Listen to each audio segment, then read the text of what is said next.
The cantina on Nexus Station buzzed with the usual mix of alien chatter, mechanical humming, and the occasional clash of disagreement.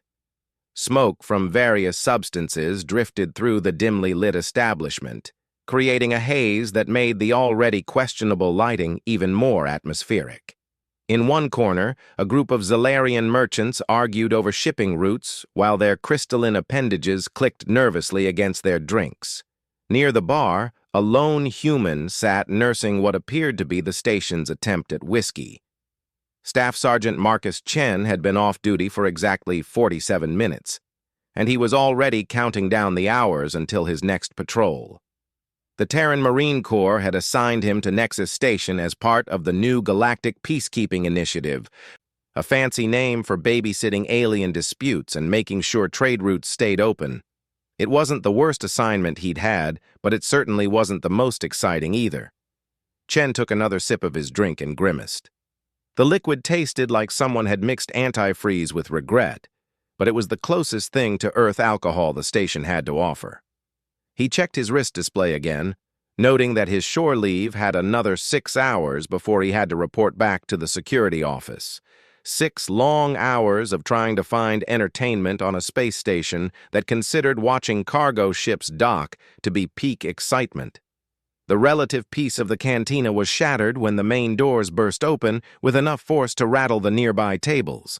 A massive figure ducked through the doorway, having to turn sideways to fit through the entrance that had been designed with smaller species in mind. Conversations died instantly as every patron turned to stare at the newcomer. The creature stood nearly 8 feet tall with broad shoulders that could have doubled as a landing platform for small shuttles. Its skin had a metallic sheen, shifting between deep purple and silver depending on how the light hit it. 4 arms extended from its torso, each one thick as a human thigh and ending in hands that could probably crush steel. The being's head was elongated, with a prominent brow ridge and eyes that glowed with an inner fire. Ornate armor covered most of its body, decorated with symbols that seemed to pulse with their own energy. This was a Korthak warrior, one of the most feared species in the galaxy. Chen had read the briefings about them during his orientation. The Korthak Empire had been expanding aggressively for the past century, absorbing smaller civilizations and turning their populations into either slaves or soldiers. They respected only strength and considered diplomacy a sign of weakness. A single Korthak warrior was said to be worth 10 ordinary soldiers in combat. The warrior's glowing eyes swept across the cantina, cataloging every patron, every exit, every potential threat or target. When its gaze fell on Chen, it paused. The Marine felt a chill run down his spine, not from fear but from recognition. This wasn't a chance encounter. The warrior was looking for him specifically. Chen didn't move from his seat, didn't reach for his weapon, didn't even set down his drink. Instead, he maintained eye contact with the alien and took another deliberate sip of the terrible whiskey.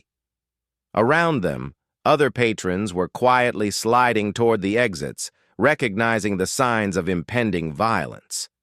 The Korthak warrior began moving toward Chen's table, each step causing the metal floor to vibrate slightly. Its 4 arms swayed with predatory grace, and Chen could see weapons attached to its belt. A plasma rifle hung across its back, and what looked like energy blades were sheathed at its sides. The creature was a walking arsenal, designed for war and intimidation.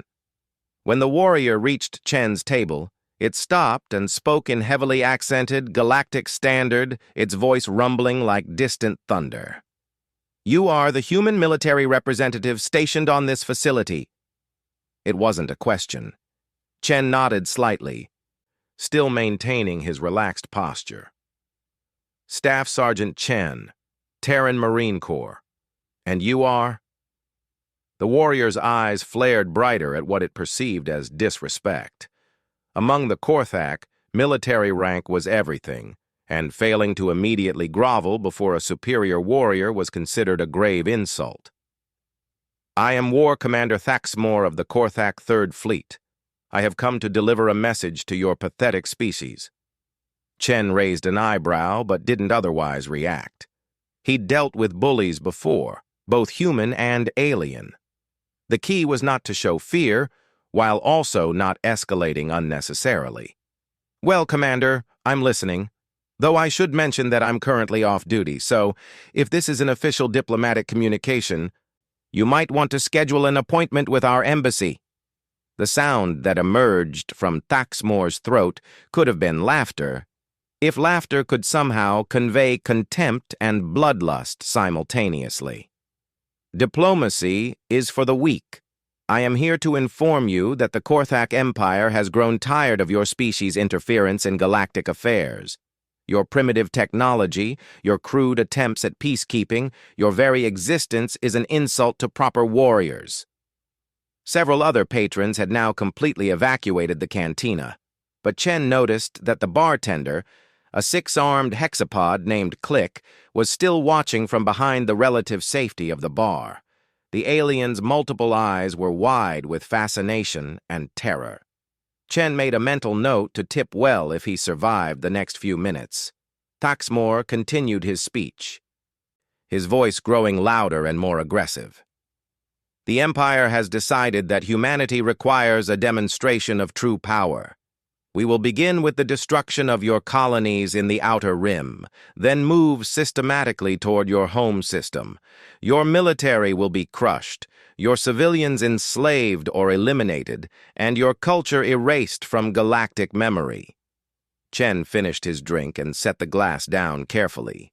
When he spoke, his voice was calm and conversational. That sounds like a lot of work, Commander. You sure you want to take on that kind of project? Humans can be pretty stubborn when people start threatening their families.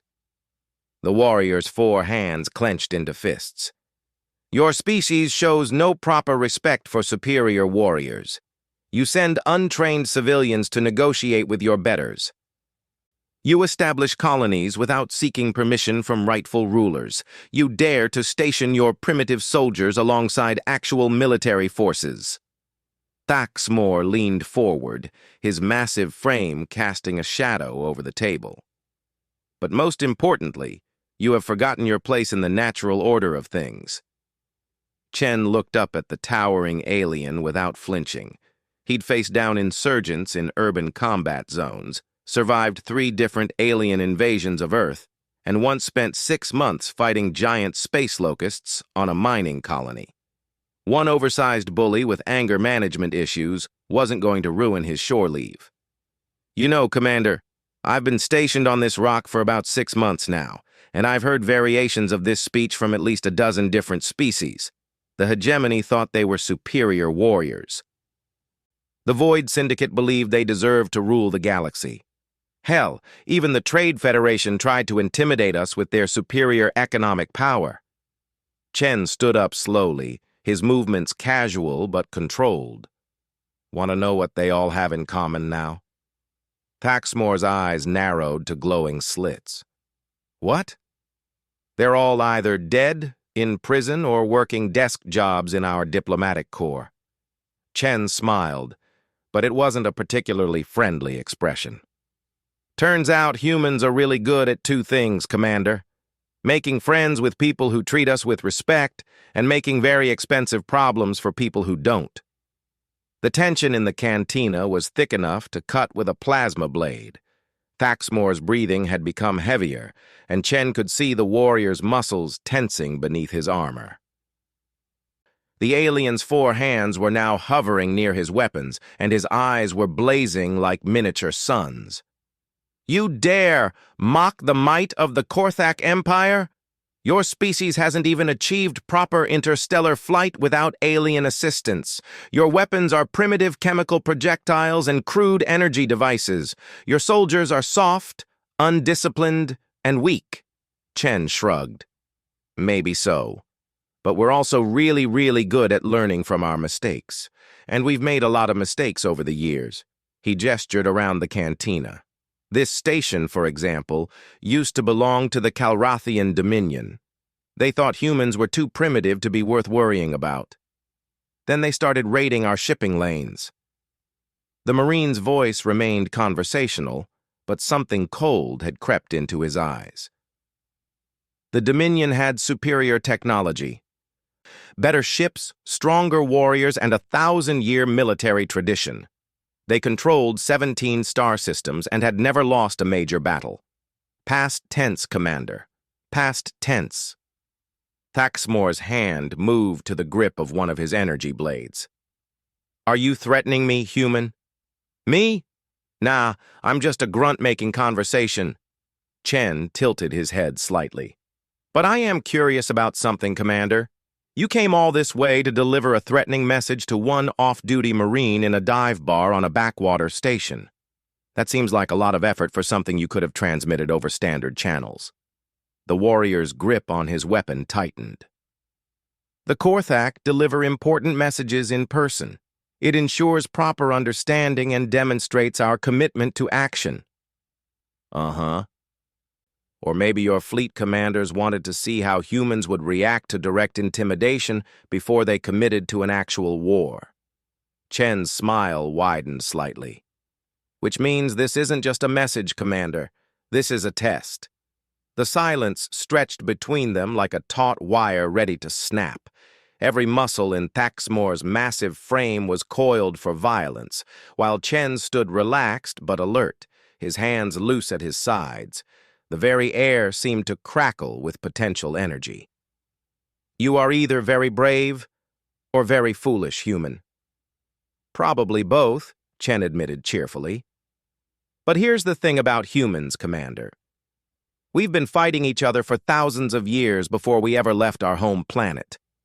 We've perfected the art of war against opponents who know all our tactics, understand our psychology, and share our technology. Fighting aliens? He shrugged again. That's actually easier. Thaxmore drew his energy blade in one fluid motion, the weapon humming to life with a sound like angry wasps. The plasma edge glowed white-hot, capable of cutting through most known materials.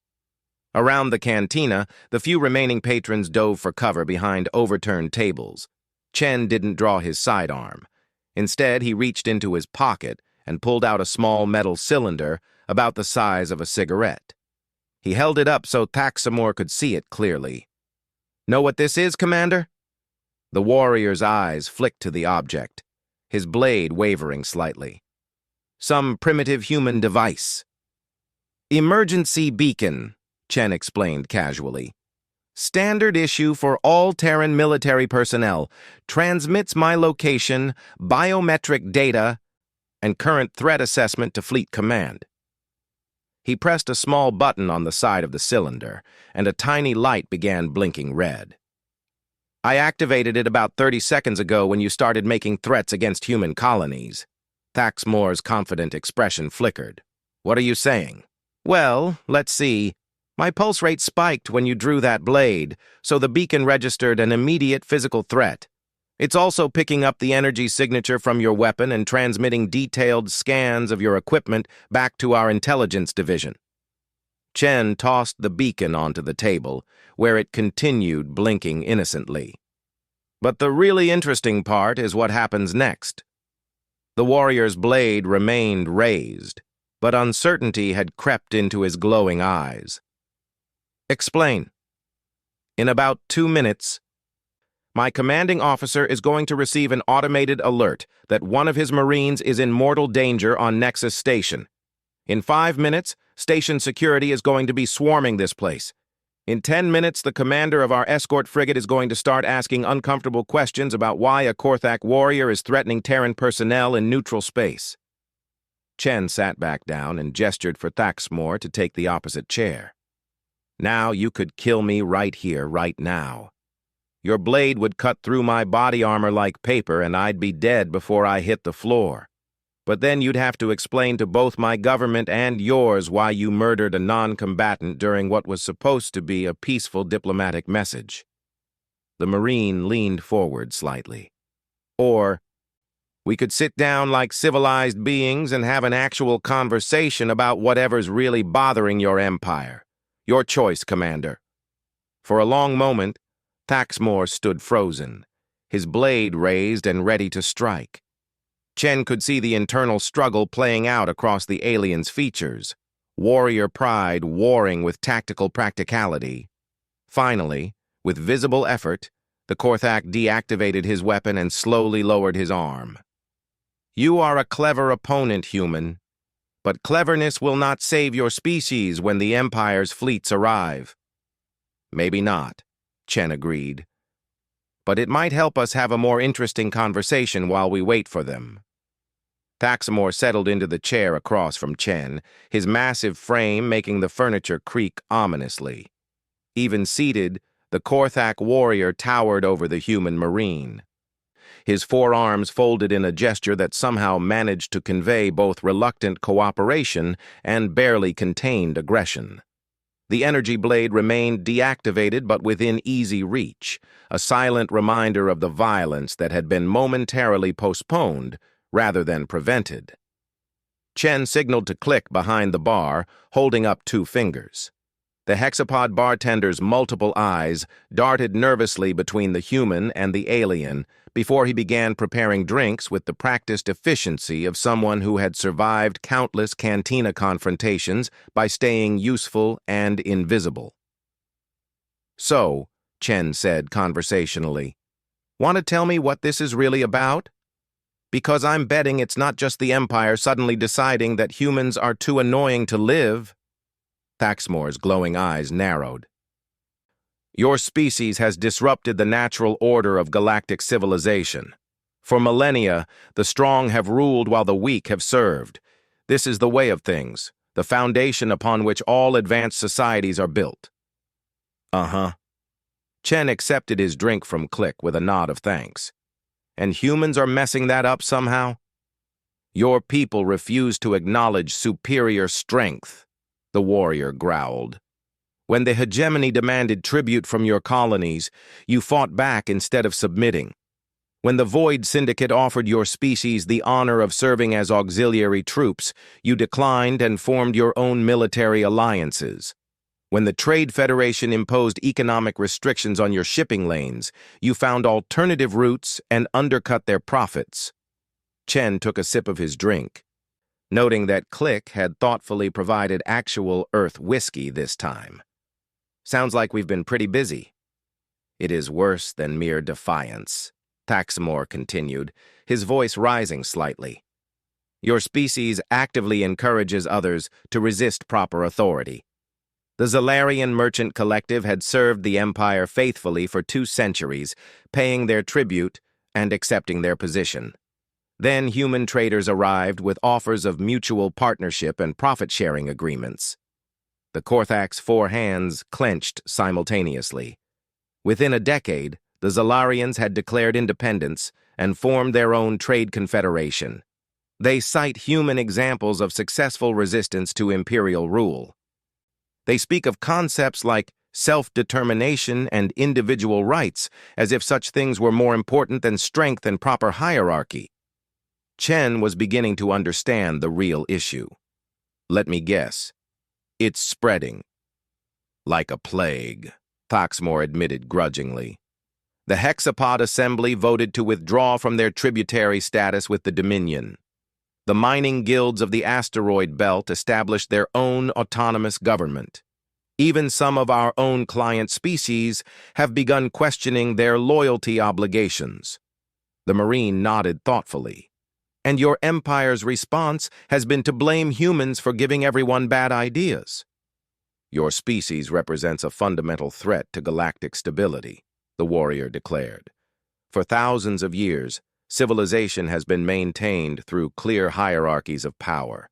The strong rule, the weak obey, and everyone understands their place. This system has brought order to hundreds of worlds and billions of beings." Chen leaned back in his chair, studying the massive alien across from him. "And you genuinely believe that's a good thing?" "It is the natural way," Thaxmore replied with absolute certainty. "In the wild, predators hunt prey. In civilized space, powerful species guide weaker ones. It is efficient, stable, and prevents the chaos that results from constant competition between equals. Except that humans keep proving it's not the only way things can work. Chen smiled slightly. That must be frustrating for your leadership. The Korthak warrior's expression darkened. The Empire's high command has debated the human problem for several standard years. Some advocate for immediate military action to crush your species before your influence spreads further. Others believe that incorporating humanity into the Empire's structure would demonstrate the superiority of our system. And you're here representing which faction? I serve War Commander Vorthak, leader of the militant faction. He believes that allowing your species to continue existing sends a message of weakness to other potential rebels. The Empire must demonstrate that defiance of natural order results in extinction. Chen nodded slowly. So, this is basically you giving us one last chance to voluntarily submit before the shooting starts. The Empire is prepared to offer humanity favorable terms of incorporation, Thaxmore said formally. Your military leaders would be granted positions within our command structure based on demonstrated competence. Your colonies would maintain local autonomy in exchange for tribute and military service obligations. Your technological innovations would be shared throughout the Empire for the benefit of all member species. And in return, we give up our independence and stop encouraging other species to think for themselves. You accept your proper place in galactic civilization, the warrior corrected. The Empire has brought peace and prosperity to thousands of worlds.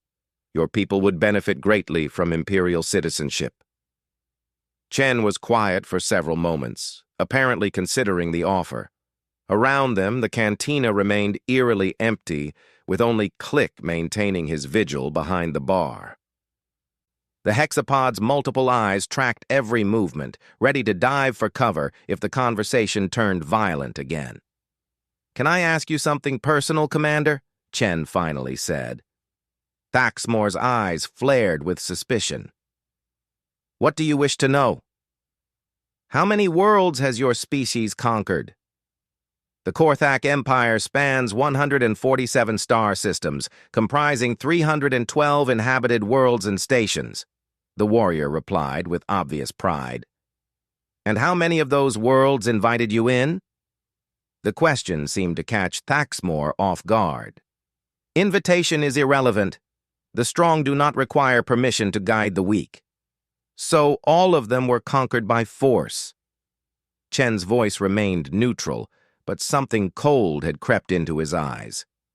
312 worlds, with billions of inhabitants, all forced into your empire at gunpoint. They now enjoy the benefits of imperial civilization, Thaxmore said defensively. Trade protection, military security, technological advancement, social order. Many species have thrived under imperial guidance. After you killed everyone who disagreed with you, the Korthak warrior's four hands moved restlessly, betraying his discomfort with the direction of the conversation. Initial resistance is common among primitive species. Once they understand the benefits of cooperation, most populations adapt successfully to imperial structure. Chen leaned forward slightly. What about the ones who don't adapt? Silence stretched between them. Thaxmore's glowing eyes dimmed slightly, as he apparently wrestled with how to answer the question. When he finally spoke, his voice was quieter than before. Some species prove incompatible with civilized behavior. They refuse education, reject improvement, and persist in chaotic individualism even after multiple opportunities for correction. And then, they are relocated to reservation worlds where they cannot disrupt imperial harmony. Chen's smile was sharp as a blade. You mean exterminated? The Empire does not commit genocide, Thaxmore protested, but his conviction seemed to have wavered. Incompatible populations are simply managed appropriately. Right, managed. Chen took another drink, using the pause to let his words sink in. So when you talk about the natural order of strong ruling weak, what you really mean is that your empire murders anyone who won't submit to slavery. The Korthak warrior's composure finally cracked. It is not slavery. Imperial citizens receive protection, purpose, and prosperity in exchange for service. The system benefits everyone who participates willingly. And for those who don't participate willingly, they forfeit their right to exist peacefully among civilized beings. Thaxmore snarled, his warrior's pride finally overriding his diplomatic restraint. The galaxy is vast but finite. Resources are limited. Space is contested, and survival requires strength. Those too weak or too stubborn to accept guidance from their superiors become obstacles to progress. Chen nodded as if the alien had just confirmed something important. There it is, the real message you came here to deliver. What do you mean? You didn't come here to make threats or deliver ultimatums, Commander. You came here to see if humans would break. The Marine's voice had gone completely cold now, all pretense of casual conversation abandoned. Your war commander wanted to know if we'd fold when faced with a superior warrior making superior threats, whether we'd beg, bargain, or grovel for mercy. Thaxmore's 4 hands were now gripping the edge of the table hard enough to leave marks in the metal. And what have you concluded? That your empire has made the same mistake that a lot of bullies make, Chen replied evenly. You've convinced yourself that anyone who won't submit to you is weak, that resistance means cowardice, that standing up to you is somehow unnatural. The Marine stood up slowly, his movement deliberate and controlled. But here's something your high command might not have considered, Commander.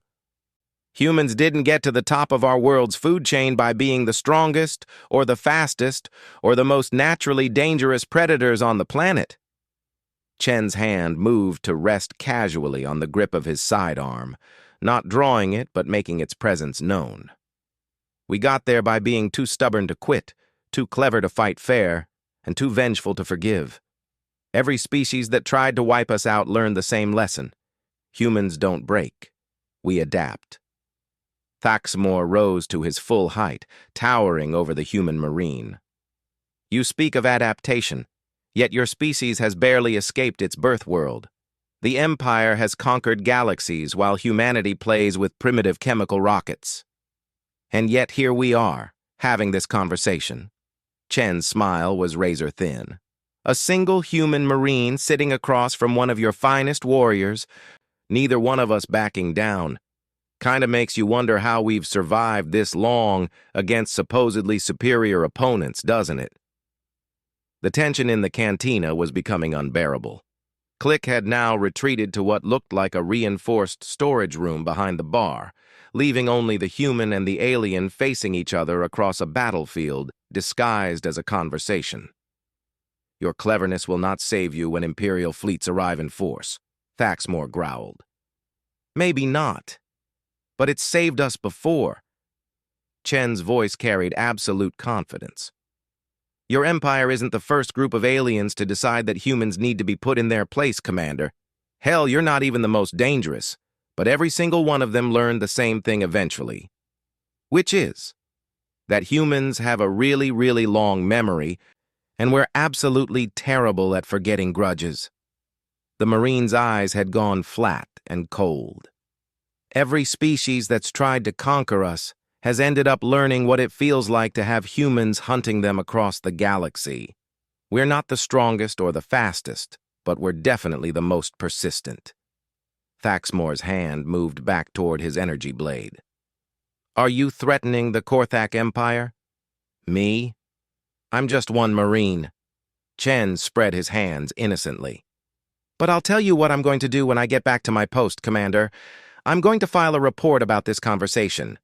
That report is going to make its way up the chain of command until it reaches people who make decisions about fleet deployments and military budgets. The human's casual tone made his words somehow more threatening than shouting would have been. And then those people are going to start asking questions. Questions like, how many ships does the Korthak Empire really have? What are their supply lines like? How loyal are their client species when the shooting actually starts? How well does their technology work against human weapons? Chen began walking slowly around the table, forcing Thaxmore to turn to keep him in sight. See, the thing about humans, Commander, is that we're really good at finding weak points. We spent thousands of years fighting each other, so we know every dirty trick, every desperate tactic, every possible way to turn someone's strength against them. Your species cannot match Imperial military might. Probably not in a straight fight, Chen agreed. But who said anything about fighting fair? Humans wrote the book on asymmetric warfare, guerrilla tactics, and making life miserable for occupying forces. We've had practice. The Marine stopped directly in front of the Korthak warrior, close enough that he had to crane his neck back to maintain eye contact. Your empire might be able to conquer human worlds, Commander. You might even be able to hold them for a while. But you'll never, ever be able to keep them. Because humans don't stay conquered. Thaxmore's breathing had become heavier, and his 4 hands were clenched into fists. You underestimate the Empire's ability to maintain order. And you underestimate humanity's ability to cause chaos. Chen's smile was genuinely frightening now. But hey, maybe I'm wrong. Maybe your empire is different. Maybe you'll succeed where everyone else failed. The Marine stepped back, giving the alien some space. Of course, there is one way to find out for sure. The standoff stretched between them like a taut wire ready to snap.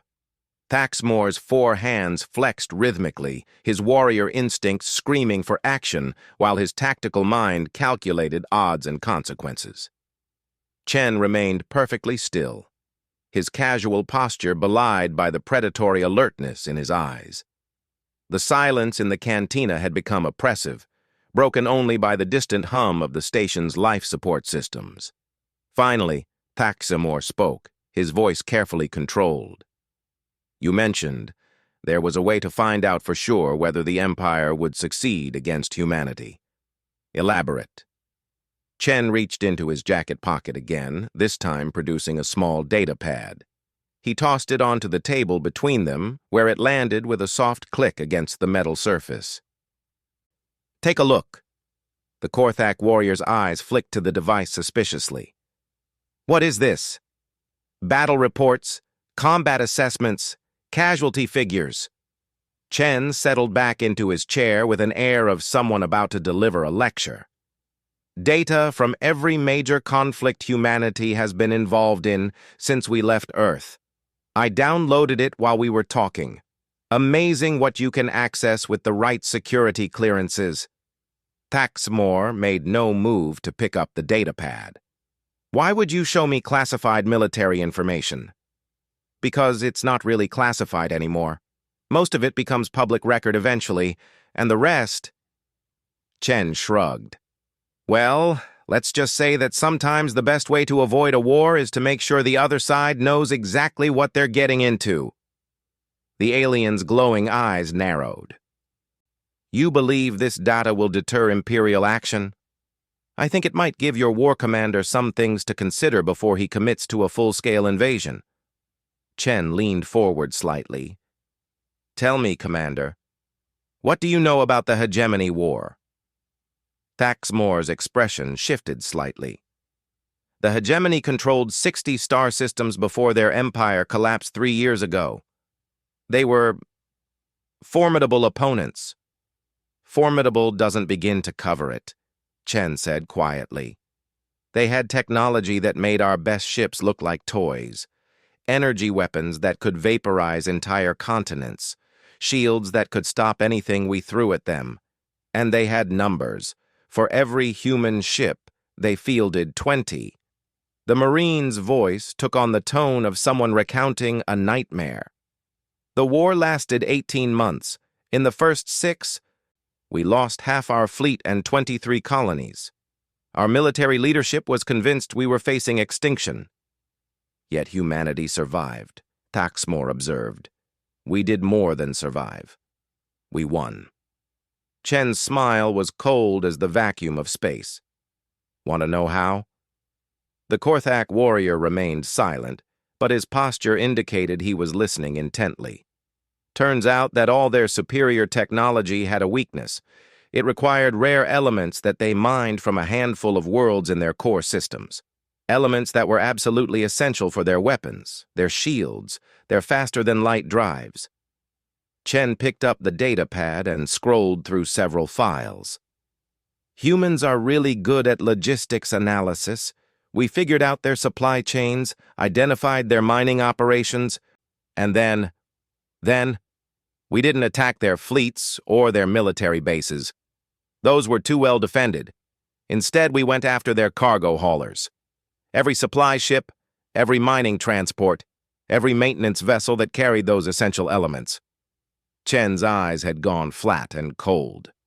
We hunted them across 3 sectors for 6 months. The Marine continued, his voice matter-of-fact.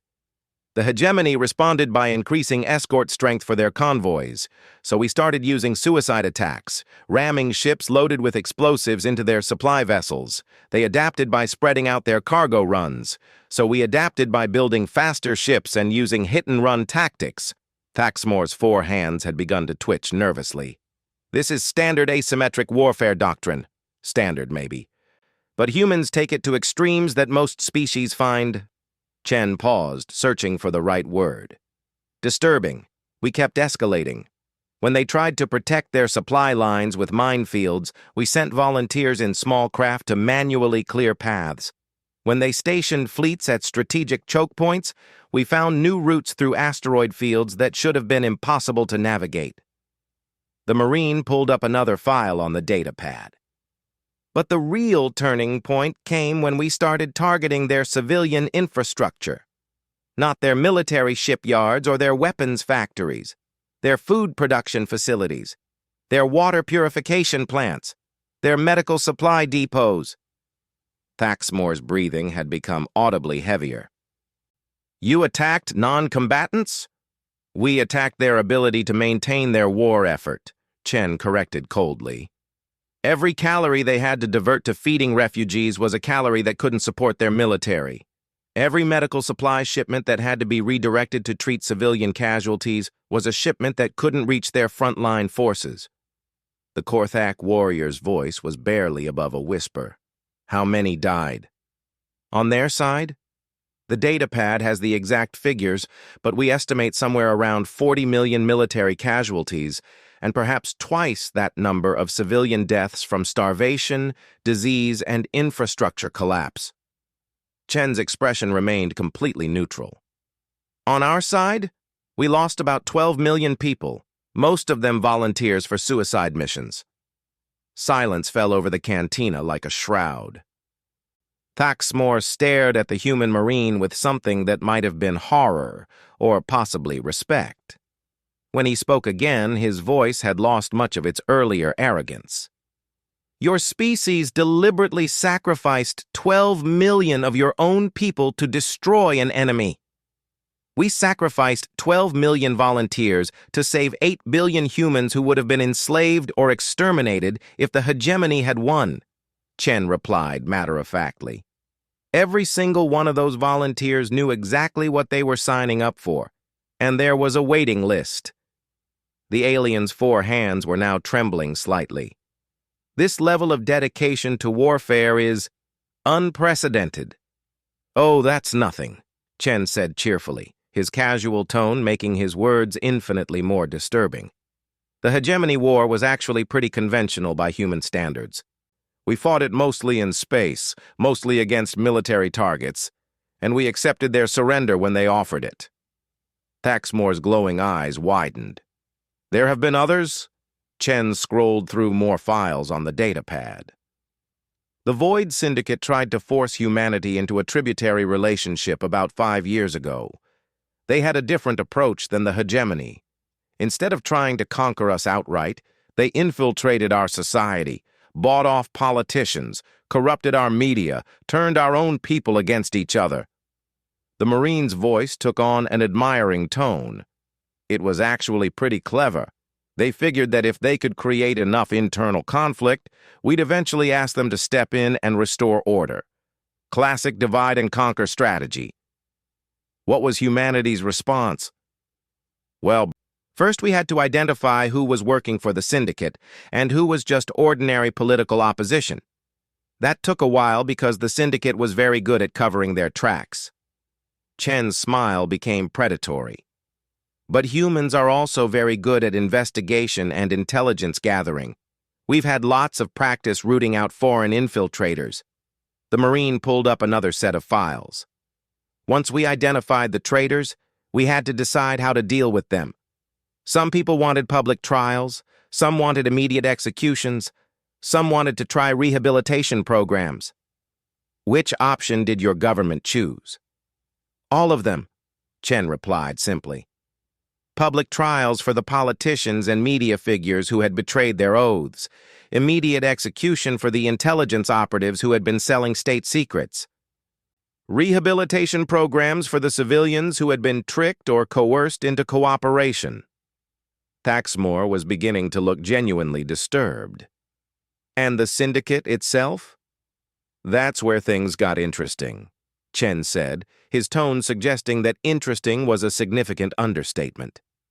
The syndicate operated from hidden bases scattered across multiple star systems.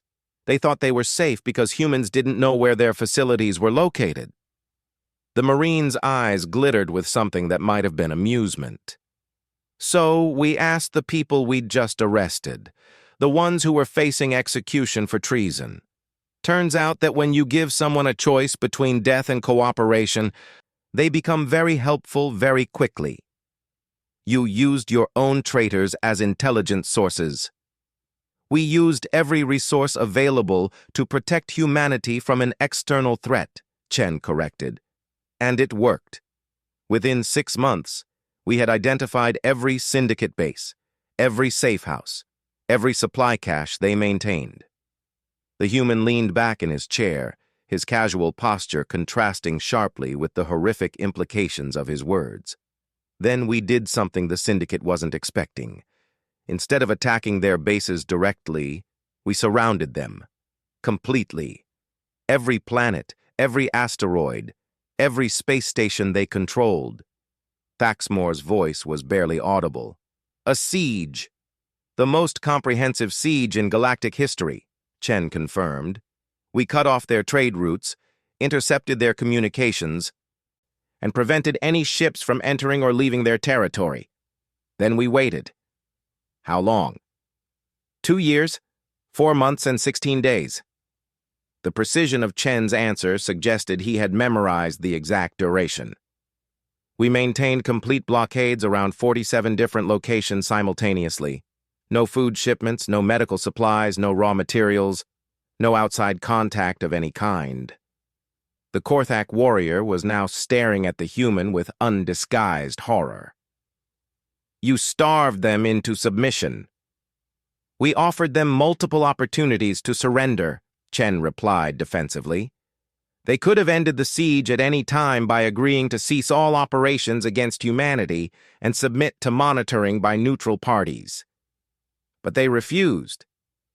They thought we would get bored and give up. Most species don't have the attention span for long-term siege warfare. Chen's smile was genuinely disturbing now. They didn't understand that humans can hold grudges for generations. We've had wars that lasted centuries.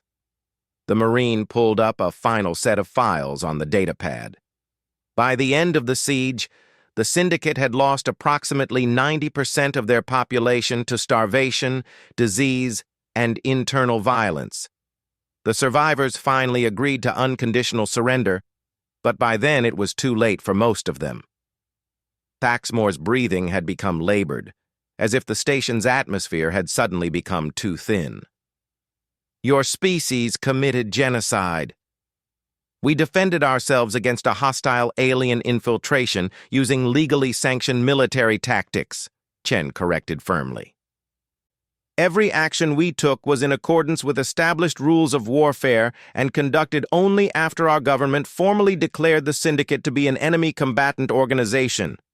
The alien warrior's 4 hands were now visibly shaking. The scale of destruction is incomprehensible.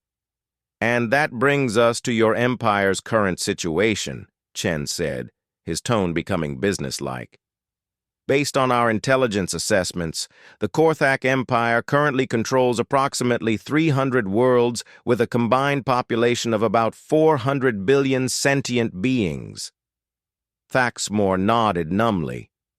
Your military consists of roughly 60,000 combat vessels of various classes, supported by perhaps twice that number of auxiliary and logistics ships.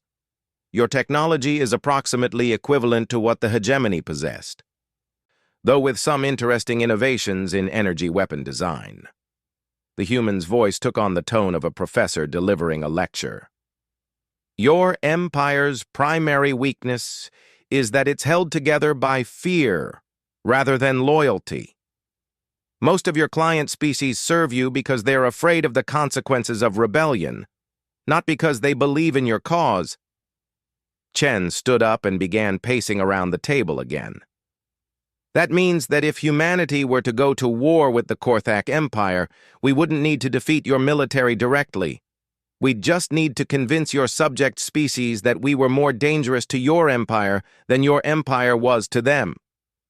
How would you accomplish that? Same way we always do, the Marine replied cheerfully. We'd start by identifying your most essential supply lines and systematically destroying them. Your empire is too large to be entirely self-sufficient, so you must have critical resources that flow from specific worlds to support your military infrastructure. Chen stopped directly in front of Thaxmore again. While our fleets were disrupting your logistics, our intelligence services would be making contact with resistance movements on your client worlds. We'd provide them with weapons, training, and coordination support. Nothing dramatic, just enough to force you to divert military resources to maintaining internal order. The alien's eyes had dimmed significantly, as if some internal light was slowly dying. You would turn our empire against itself. We'd provide opportunities for your subjects to express their natural desire for self-determination, Chen corrected diplomatically. Any violence that resulted would be the consequence of your empire's previous actions, not humanity's current ones. The Marine returned to his seat and picked up his drink. Of course, that's assuming the war lasted long enough for those tactics to take effect. If your war commander is as aggressive as you suggest, he might try for a quick, decisive strike against Earth or our major colonies. The Empire's fleets could overwhelm any human defenses. Probably, Chen agreed, but that would be a very expensive victory. Our orbital defense platforms and planetary shield systems would inflict massive casualties on your attack fleets. And even if you successfully occupied our worlds, you'd then have to deal with the aftermath. The human's voice became conversational again. See, the thing about humans is that we don't really distinguish between military and civilian populations when we're fighting for survival. Every man, woman, and child on every occupied world would become a potential resistance fighter.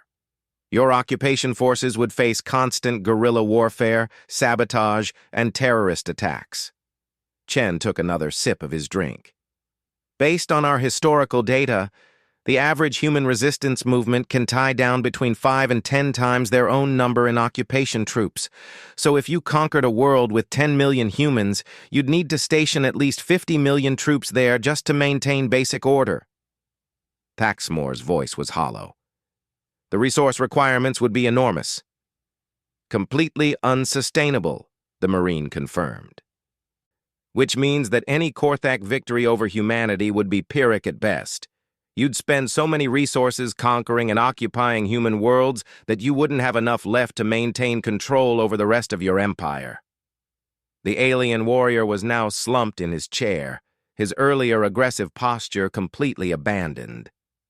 You are describing the destruction of galactic civilization. I'm describing the logical consequences of your empire's decision to threaten humanity, Chen replied calmly. We didn't start this conflict, Commander. We're just very, very good at finishing them. For several long minutes, neither of them spoke. The weight of the conversation seemed to press down on the cantina like a physical force. Finally, Thaxmore straightened slightly and looked directly at the human Marine. "What alternative do you propose?" Chen's smile was the first genuinely warm expression he'd shown since the conversation began. "Now that's the right question, Commander. The truth is, humans don't actually want to fight the Korthak Empire. We've got better things to do with our time and resources." "Such as?"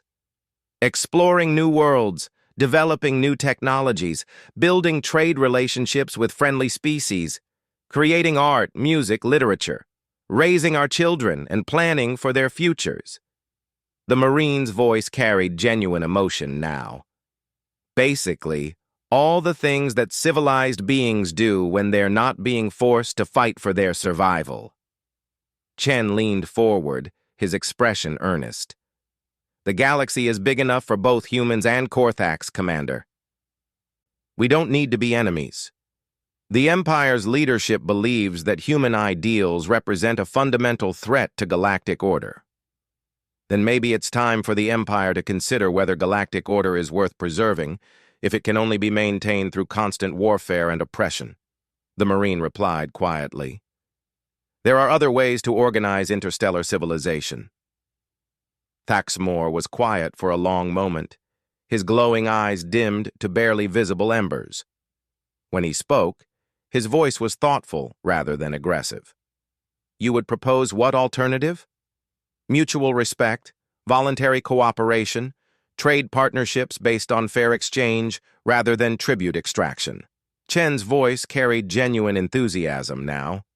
"The human experience suggests that free beings are more productive, more innovative, and ultimately more valuable as partners than as subjects." The alien warrior's expression was unreadable. "Such concepts are foreign to Korthak thinking." "Most good ideas seem foreign until you try them," Chen replied diplomatically. "But think about it, Commander. What has your empire really accomplished through conquest?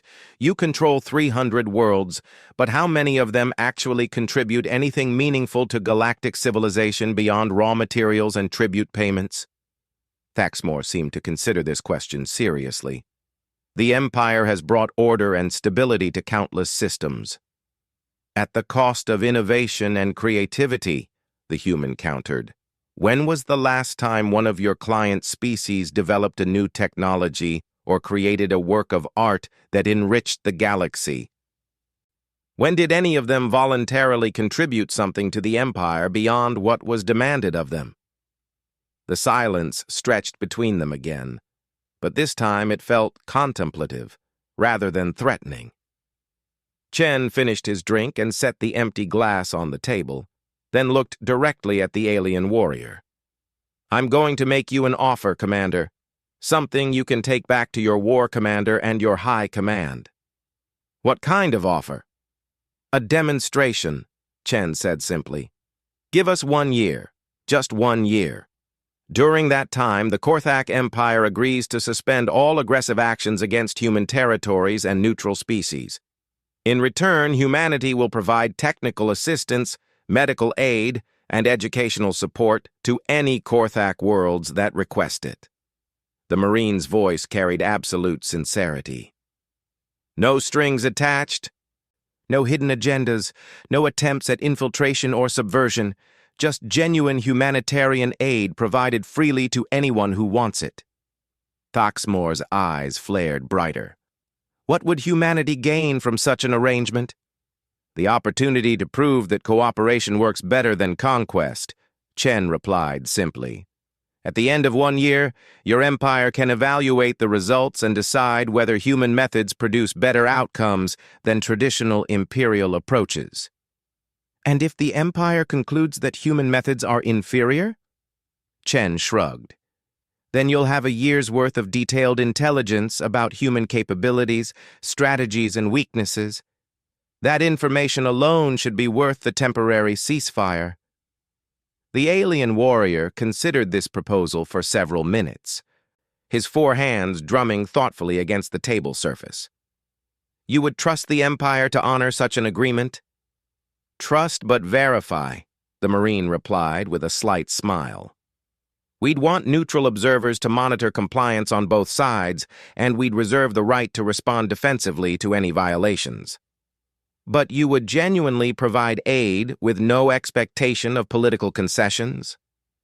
That's exactly what we'd do, Chen confirmed, because we believe that free beings naturally choose cooperation over conflict when given the opportunity. Thaxmore stood up slowly, his massive frame unfolding with predatory grace. For a moment, Chen tensed, unsure whether the alien was preparing to leave or resume hostilities. But the Korthak warrior simply extended one of his 4 hands in what seemed to be a gesture of respect. I will convey your proposal to War Commander Vorthak, human. This conversation has been illuminating. Chen stood and accepted the offered hand, noting the careful control the alien exercised to avoid crushing his human fingers. I hope your commander finds it useful, Commander, for all our sakes. As Thaxmore moved toward the cantina's exit, he paused and looked back at the human marine. One final question, Staff Sergeant Chen. If the Empire rejects your proposal and proceeds with military action against humanity, what will be your first response? Chen's smile was sharp as a blade. We'll light up the galaxy, Commander, and we'll make sure everyone knows who started the fire.